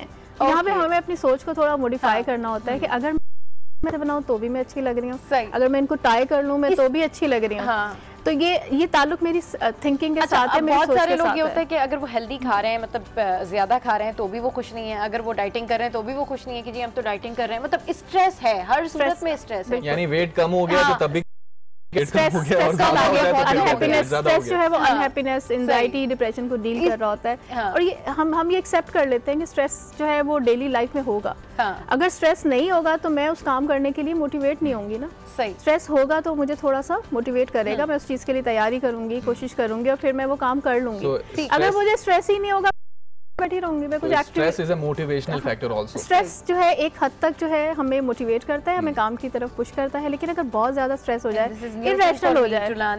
इरेशनल स्ट्रेस क्या है कि अगर मैं एक सड़क पे जा रही हूँ और वहाँ पे मैं पहले से ही सोच और मुझे मार देगा और मैं उस डर की वजह से आगे निकलूंगी ही नहीं, तो वो इरेशनल स्ट्रेस हो सकता है। लेकिन ऑब्वियसली अगर मैं देख के सड़क पार करूंगी तो इट्स नॉर्मल थिंग कि मुझे इतना सा स्ट्रेस तो लेना ही है। तो स्ट्रेस को हम मैनेज करते हैं, स्ट्रेस को हम खत्म कभी नहीं करते। हमारे सर्वाइवल के लिए किसी हद तक ज़रूरी होता है। बिल्कुल ऐसे ही जैसे हाइट पे आप जा रहे हैं तो आपको देखना है कि कहीं मैं नीचे ना गिर जाऊं, तो हमारा अनकॉन्शियस जो माइंड है वो हमें तैयार रखता है और ये हमारी सर्वाइवल की एक नीड है जिसकी वजह से थोड़ा सा स्ट्रेस जो है वो खुशी की बात हो रही है, तो आप कौन से ऐसे 5 की फैक्टर्स बताएंगी या ग्रेड करेंगी कि 5 बुनियादी चीज़ों के ऊपर इंसान खुश रह सकता है, या वो कौन से 5 तरीके हैं इंसान अगर उसको अपनी रोज़मर्रा की ज़िंदगी में अपनाए तो वो खुश रह सकता है? सबसे पहली चीज़ ये है कि हम जिंदगी में बहुत दफ़ा ऐसा होता है कि हम नेगेटिव सोच रहे होते हैं, ठीक, और उसको सर पे सवार कर लेते हैं, हालांकि वो इतना बड़ा मैटर नहीं होता है। तो हमें अपना डेली बेसिस पे जो नेगेटिव थिंकिंग है या नेगेटिव मैंने किसी के बारे में फील की बात मेरे जहन में बार बार आ रही है, मैं उसको लेट गो कर दूँ तो मैं अपने आप को हैप्पीनेस की तरफ रख सकती हूँ। सही। दूसरी चीज़ ये है कि बहुत दफ़ा हम लाइफ के अंदर अपनी उन चीज़ों को जो हमारे पास होती हैं हम उनको काउंट नहीं कर रहे होते, हम उन चीज़ों को काउंट कर रहे होते हैं जो हमारे पास नहीं होती हैं। हालांकि हमारे पास नेमतें और चीज़ें बहुत ज़्यादा हैं, ग्रेटफुल नहीं होते। तो वो ग्रेटिट्यूड हमें डेवलप करने की ज़रूरत है। हम थैंकफुल होना शुरू हों कि हमारे पास बहुत कुछ है और कंपेयर करें उन लोगों से जिनके पास बहुत कुछ नहीं है। अगर हम ऐसा करते हैं, अल्हम्दुलिल्लाह मेरे पास ये भी है, ये भी है, ये भी है, शुक्र करना शुरू करते हैं, तो हमारी ज़िंदगी में हैप्पीनेस रहती है। हम शिकवे शिकायत हर वक्त जो है वो हम नहीं। इसके अलावा कुछ मेंटल एक्सरसाइजेज भी होती हैं जिनके थ्रू हम अपने अंदर हैप्पीनेस, इसलिए बताना चाह रही हूँ, ला सकते हो। फॉर एग्जांपल जैसे अभी आपने कहा मेरे बाल ऐसे हैं, तो अगर मैं देखूं कि मैं कब बहुत अच्छी लगी थी या कब मैं सबने मेरी तारीफ की थी या मैं अच्छी लग रही थी और उस वक्त मैं खुश थी, मेरी पिक्चर कैसी थी को दिख रही थी, मेरे जो कानों के अंदर कौन सी जुमले हैं जो आ रहे थे मैं उनको रिकॉर्ड, मेरी फीलिंग क्या थी, फीलिंग के अंदर मैं यानी बॉडीली मैं कैसा फील कर रही थी या मैं किस तरह के जुमले मेरे जहन में आ रहे थे कि मैं अच्छी लग रही हूँ। ये 5 सेंसेस की बेस पे हम एक पिक्चर जो है अपनी बना लेते हैं और वो पिक्चर हमारे साथ रहती है। अगर नेगेटिव पिक्चर आपकी आ रही है कि मेरी रोती सूरत है और मैं बहुत बुरी लग रही हूँ, लोग मेरी बुराइयां करें, मैं अपनी उस पिक्चर को चेंज कर सकती हूँ उस पिक्चर के साथ जब मैं अच्छी लग रही थी। जब मैं अच्छी लग रही थी, बिल्कुल सही कह रहे हैं। अच्छा, इसमें क्या आपने एक बताया कि भाई जब आपको यार आप अपना कॉन्फिडेंस चेक कर रहे हैं, आपको लग रहा हो किसी की बात आपको बड़ा इरिटेट कर रही है, तो उस टाइम पे आप वो अपना हैप्पी गो लकी टाइम याद करें कि जब आप बहुत ऑसम लग रहे थे। बात का मतलब ताल्लुक कानों से है ना, यानी ऑडिटरी है, तो आप उसकी फ्रीक्वेंसी को कम कर दें। आप सोचें कि वो चीज मेरे से दूर जा रही है, ग्रेजुअली जो है वो आहिस्ता आहिस्ता दूर जा रही है, इतनी दूर चली कि हवा के अंदर ऐसा भी होता है मूड के साथ बैठे हुए और आपका मूड बड़ा अच्छा है, नींद भी आपकी पूरी हुई हुई है एंड सारी चीजें आपको लगता है यार लाइफ इज गोइंग रॉन्ग, आप कुछ ऐसे लोगों के साथ में बैठते हैं जिनसे आपको बड़ी नेगेटिव वाइब्स आती हैं and they turn your mood bad कि यार व्हाट इज दिस, इस सिचुएशन से कैसे? अच्छा, इसमें ये होता है कि आपको अपनी एनर्जी जो है ना उसको बहाल रखना होता है, क्योंकि आप खुश रहने की जरूरी तो नहीं है कि अगला जैसे नॉर्मली मैं क्या करती हूँ, मुझे कहीं जाना होता है, नए लोगों से मिलना होता है, नॉर्मली मैं पेशेंट्स देखती हूँ, नेगेटिविटी उनके साथ होती है क्योंकि नेगेटिव इवेंट्स वो लोग देख रहे हैं, तो मैं अपनी स्टेट मेंटेन कर लेती हूँ। मैं अपना बेस्ट टाइम जो है मैं उसको रिकॉल करती हूँ अपने माइंड के अंदर, उसको फील करती हूँ ताकि मेरी अपनी जो एक स्टेट है वो पॉजिटिव हो जाए और जो नेक्स्ट पर्सन है वो जब एंटर हो उस फील्ड के अंदर तो मैं उससे इफेक्ट ना हूँ। तो हमें अपने आप को पॉजिटिवली मेंटेन रखना होता है ताकि नेगेटिव एनर्जी तो एनवायरनमेंट के अंदर है और वो हमें इफेक्ट भी कर रही होती है, तो हमें उससे बचाने के लिए अपने आप को मेंटेन करना होता है। अच्छा डॉक्टर साहब, ये भी बताइएगा क्योंकि आपने कहा कि पॉजिटिविटी को बरकरार रखना ज़रूरी है, हमारे एक आम देखने में ये चीज़ ज़रूरी आती है कि हम दूसरों के अप्रूवल पे खुश रहना चाहते हैं कि दूसरा क्या कहेगा, दूसरा क्या सोचेगा, यानी इन शॉर्ट अगर कहें कि दुनिया क्या कहेगी, लोग क्या कहेंगे, ये चीज बहुत मायने करने लगी है। हम अपनी सेल्फ जो होती है अंदर चीज, सेल्फ रिस्पेक्ट हैप्पीनेस उसे कहें, सेल्फ एस्टीम उसे कहें, उसको हम मद्देनजर नहीं रखते, उसे ज्यादा ग्रेड नहीं करते, उसे ज्यादा वैल्यू नहीं देते। हमारी सेल्फ एस्टीम 3 चीजों से बनती है, एक मैं हूँ और दूसरे लोग क्या कह रहे हैं और अराउंड द वर्ल्ड यानी और वो लोग जो कि जिनसे कितना काउंट करते हैं, तीनों चीजें काउंट कर रही होती हैं। कि मैं अपने बारे में क्या सोचती हूँ कि मैं कितनी अच्छी लग रही हूँ, दूसरा कि मेरे बारे में क्या कह रहा है कि मैं कैसी लग रही हूँ, और वो लोग जो सिग्निफिकेंट अदर यानी मेरे जिनके साथ मेरा उठना बैठना है वो मेरे बारे में क्या सोच रहे हैं, तीनों चीज़ें ही इम्पोर्टेंट हैं। लेकिन ऑफ कोर्स अगर मैं खुद पे तो काम कर सकती हूँ ना कि मैं अपने बारे में अच्छा सोचूं या मैं अपने बारे में पॉजिटिव थिंकिंग रखूं या खुद को जो मैं ठीक समझती हूँ मैं उसके साथ अपनी लाइफ गुजारूं। दूसरे लोगों पे मेरा वो लोग जो कि मेरे साथ सिंसियर हैं या जिनके साथ मैं पसंद करती हूँ उठना बैठना, जो लोग मुझे पॉजिटिव रिगार्ड भी देते हैं, वाइस देते हैं, उन लोगों के साथ मैं ज्यादा उठना बैठना रखूं एज कम्पेयर टू जो लोग थोड़ा नेगेटिव हैं। बिल्कुल चेंज कर सकते हैं, ज्यादा बैठ सकते हैं जो आपको एक तो हेलो हाय वाली फ्रेंडशिप होती है और एक वो वाली फ्रेंडशिप जिनके साथ ज्यादा हम ट्रू फ्रेंड्स होते हैं, तो उनको हमें रखना चाहिए, उन पे टाइम भी स्पेंड करना चाहिए और अपना जो इन्वेस्टमेंट थोड़ी गिफ्ट्स देना, और ये वो भी हम माइनर गिफ्ट्स भी। बिल्कुल सही कह रही हैं। तो डेफिनेटली हम बात करें हैप्पीनेस के हवाले से कि कैसे हम खुश रह सकते हैं हर हाल में, इस हवाले से मजीद भी डिस्कशन करें। आज मैं यहाँ वक्त एक ब्रेक का, stay with us and keep watching. Good morning आज।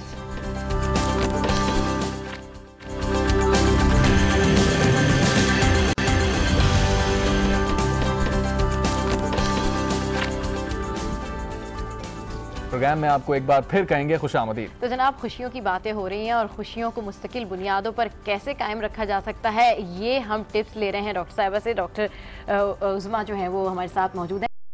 जैसे कि अभी आप बात कर रही थी थोड़ी देर पहले कि जी सबकी बातों को सर पे नहीं लेना चाहिए, जो आपके लव्ड वंस हैं, जो आपके क्लोज वंस हैं, आप उनकी बात सुन के अपने ऊपर या अपने अंदर चेंजेस कर सकते हैं। इस वाले से बात देखिए, ज़िंदगी में ये भी कहना चाहूँगी, हमारी ज़िंदगी में कोई ना कोई हमारा मेंटोर होता है जिसको हम फॉलो करते हैं। हमारे टीचर्स, कोई बहन भाई बड़ा हो सकता है, कोई फ्रेंड हो सकता है। तो हम कोई भी फैसला करने से पहले समटाइम ये होता है हम उनसे मशवरा करें, जिनको हम समझते हैं कि इनके अंदर वो सारी खूबियां हैं जो कि एथिकली किसी भी अच्छे पर्सन के अंदर हो सकती हैं। बाकी उसके अलावा लोग बहुत कुछ कह रहे होते हैं। हम अगर सब मानना शुरू कर दें तो हमारी तो लाइफ का जो बैलेंस है बिल्कुल ही आउट हो जाएगा। तो हमें सबकी बात नहीं अपने ऊपर लेनी है, ये सबकी बात पे हमें कान नहीं धरने हैं, ये सबके डिसीजंस को शामिल नहीं करना है। ठीक है, बात हर किसी से कर रहे होते हैं, लेकिन करते वही है जो आपको लगता है कि ये मेरे लाइफ में अप्रोप्रिएट है, ये मेरी जरूरियात के मुताबिक है। लोग इसी पर्सनालिटी स्ट्रक्चर ही इसी तरह का होता है कि वो अपना डिसीजन नहीं लेते, वो बहुत सारे लोगों के ऊपर चल रहे होते हैं कि अच्छा इसने ऐसे कहा, इसने ऐसे कहा, चीजों को ऐसे लोग कभी भी खुश नहीं रहते, जज नहीं करते। नहीं, ऐसे लोग कभी भी खुश नहीं रहते होती है, ये एलिमेंट होता है कि वो खुद से अपना कोई डिसीजन नहीं कर सकते। कॉन्फिडेंस, ऐसे लोगों में एतमाद की कमी होती है, कम होता नहीं देख सकते। अगर कोई आके उनको कोई एडवाइस करेगा, डिसीजन उनको देगा कि आप ये कर लें, तो वो आगे उसको इम्प्लीमेंट कर देते, बट उनका खुद का कोई डिसीजन मेकिंग पावर नहीं होता, डिसीजन मेकिंग नहीं है, कॉन्फिडेंस नहीं है कि आप वो कर सकें। और ये अपब्रिंगिंग से ही होता है। इस तरह से आपको बचपन से अपने साथ अपने फैसलों में साथ साथ लेके चलते हैं, आपको कॉन्फिडेंस देते हैं, आपके फैसलों को अप्रिशिएट करते हैं, वहीं से ही डेवलप होना शुरू हो जाता है। और इसमें फिर हमें थोड़ा सा हमें काउंसलिंग करने की, थेरेपी की जरूरत होती है कि आप सेशंस ले लें ताकि अपने आप को इम्प्रूव कर सकें और अपना बेस्ट दे सकें। इसमें सेशंस भी आप लोग देते हैं? जी बिल्कुल, थेरेपी के सेशंस, हिप्नोथेरेपी के सेशंस हम करते हैं। अच्छा। और इसमें काफ़ी ज़्यादा थॉट्स पे, जैसे CBT है, कॉग्निटिव बिहेवियर थेरेपी, तो आपकी सोच को थोड़ा चेंज करती है, जिसकी वजह से आपका बिहेवियर और इमोशन जो है वो पॉजिटिव हो जाता है। कॉन्फिडेंस बिल्डिंग की एक्सरसाइज होते हैं, असर्टिव ट्रेनिंग जो है वो हम देते हैं ताकि आप अपने डिसीजंस को खुद लें और अपना जो रिमोट कंट्रोल है समझे वो अपने हाथ में रखें, अपना रिमोट। जी बिल्कुल। अपब्रिंगिंग की आप बात करें थी, तो जब हम अपब्रिंगिंग की बात करते हैं तो जैसे कि आपने कहा आपका कोई ना कोई मेंटोर होता है फैमिली में, डेफिनेटली। तो अब जब आप छोटे होते हैं, बच्चे होते हैं, तो उस टाइम पर कितनी ज़्यादा ज़रूरत होती है इस काउंसलिंग की कि जी आप अपने आप को कैसे खुश रख सकते हैं? क्योंकि अगर फर्ज करें मुझे, मैं व्हेन आई वाज किड, तो अगर मैंने किसी चीज़ के लिए जिद की और वो पूरी नहीं हो रही, तो फिर वो मैं एग्रेसिव हो जाती थी, रोना धोना करना और बस अपनी जिद मनवाना। तो ये चीज़ जब हो जाती है, आपके अंदर डेवलप हो जाती है, तो मेरे ख्याल में इसको ख़त्म करने में काफ़ी टाइम लगता है। तो उसको कैसे? अच्छा, बच्चों की अगर हम बात करें ना, बच्चे ट्रू होते हैं, वो अगर खुश हैं तो खुशी का इजहार करते हैं, ना खुश है तो वो इजहार कर रहे होते हैं। उसमें पेरेंटिंग का बहुत बड़ा रोल होता है कि पेरेंट्स किस तरह से बच्चों की ट्रेनिंग कर रहे हैं। अगर मैं बच्चों को सिखा रही हूँ कि वो काम ले, ख्वाहिश ले, एग्रेसिव ना हो, तो फिर मुझे उसके एग्रेशन को शुरू से ही मैनेज करना है। जिसको सिखाना है, कहीं ना कहीं मुझे उसको वे आउट देना है कि वो एंगर उसका निकल जाए। Anger is a natural emotion. या जिद्दी बिहेवियर डेवलप कैसे होगा? अगर मैं किसी अलग जिद पे पूरी करती जाऊंगी, हमने आपको इतना प्यार मोहब्बत करके बड़ा बिगाड़ दिया है। तो सारे पेरेंट्स प्यार मोहब्बत करते हैं, लेकिन कुछ थोड़ा ज्यादा कर जाते हैं या पैम्पर कर देते हैं, या ऐसी जिद जो कि पूरी नहीं करनी चाहिए थी वो भी पूरी कर देते हैं, जिसकी वजह से जिद्दी होना शुरू हो जाता है। और बच्चा बड़ा होकर भी चाहता है कि फिर वो उसकी हर बात जो है वो, तो कहीं ना कहीं हमें डिले करना है यानी राइट टाइम पे वो चीज़ उसको देनी है, या जब एज हो जाएगी। मेरे पास बहुत कुछ है लेकिन ज़रूरी नहीं कि मैं 5 साल की उम्र में उसको हर चीज़ दे दूँ, ठीक है। मुझे उसकी पर्सनालिटी को ग्रो करना है, तरबियत करनी है ना। तरबियत के लिए जो चीजें जरूरी हैं, सही वक्त पे सही चीज का बताना बहुत जरूरी है। साथ में ये जरूर बताइएगा, एक आम बात ये सुनने को मिलती है कि खुशी जो है मटीरियलिस्टिक चीजों में नहीं होती है, खुशी इंसान के अंदर ही होती है। तो उस खुशी को कैसे ढूंढा जाए, हम एक आम आदमी उस खुशी को कैसे ढूंढे? यानी मटीरियल, देखिए मटीरियल भी सम टाइम हमारे लिए थोड़ा सा इम्पोर्टेंट होता है, जरूरियात की हद तक। सही, अगर किसी चीज़ की ज़रूरत है खाने पीने की, फॉर एग्जांपल अगर किसी के घर में खाना नहीं है तो उसके लिए वो जो खाना है, रोटी है, वही खुशी देगी। लेकिन अगर किसी के घर में खाने पीने की सारी चीज़ें हैं लेकिन वो चीज़ जो उसने सोची हुई थी वो उसको नहीं मिलेगी तो वो खुश नहीं रहेगा। तो इसका ताल्लुक आपकी ज़रूरियात के साथ होता है, तो अपनी ज़रूरियात को अंडरस्टैंड करने की ज़रूरत है, तो सेंस ऑफ अचीवमेंट होता है। और आप कहीं सरप्राइजेस, जैसे फॉर एग्जांपल हमें सरप्राइजेस बड़े अच्छे लगते हैं, हमारा माइंड जो है वो उसमें अलर्ट हो जाता है, एक्टिव हो जाता है। उसमें कुछ ऐसे एंजाइम्स या न्यूरोट्रांसमीटर्स हमारे एक्टिवेट होते हैं जो जिनका ताल्लुक खुशी के साथ है। एक्सरसाइजेस से हमें खुशी मिलती है क्योंकि उससे हमारा वो न्यूरोट्रांसमीटर एक्टिवेट होता है जिसी के साथ है, प्लेजर के साथ है। तो ये वो वाली एक्सरसाइजेस हैं जिनसे हम छोटी छोटी खुशियाँ हासिल, बांटने से खुशी बढ़ती है। ठीक है जी, चेहरे पे दूसरे का भी मूड चेंज हो जाता है और वो खुशी आप एक्सटेंड कर सकते हैं, स्पेशली बांटने से। अगर आपको चाहिए कि ये चीज़ आपको चाहिए, आपके पास नहीं है, और लेकिन कोई और चीज किसी दूसरे को चाहिए और आप उसको दे देंगे, उसके चेहरे पे स्माइल जो आएगी वो आपके अंदर आपको ज्यादा बिल्कुल खुशी लेकर आएगी। बहुत शुक्रिया डॉक्टर उस्मा हमारे साथ थी और डेफिनेटली बता रही थी कि कैसे आप मुस्तकिल बुनियादों पर खुशी को अपनी ज़िंदगी में कायम रख सकते हैं और अपने मूड को किसी बुरे मूड से टर्न होने से बचा सकते हैं। तो जनाब, अब कुछ खुशियों की बातें हो रही हैं तो एक और खुशी की खबर शेयर कर लेते हैं और वो है दुनिया क्रिकेट के मकबूल ऑलराउंडर बूम बूम शाहिद आज अपनी 38वीं सालगिरह मना रहे हैं। शाहिद खान आफरीदी की जारहाना बल्लेबाजी आज भी क्रिकेट के दीवानों के दिलों को गरमाने के साथ साथ उनकी नब्ज भी तेज कर देती है। तो इसी के साथ गुड मॉर्निंग आज के प्लेटफॉर्म से फिलहाल इतना ही। ऐसे ही हंसते रहिए, देखना मत भूलिए। कीप वॉचिंग गुड मॉर्निंग आज।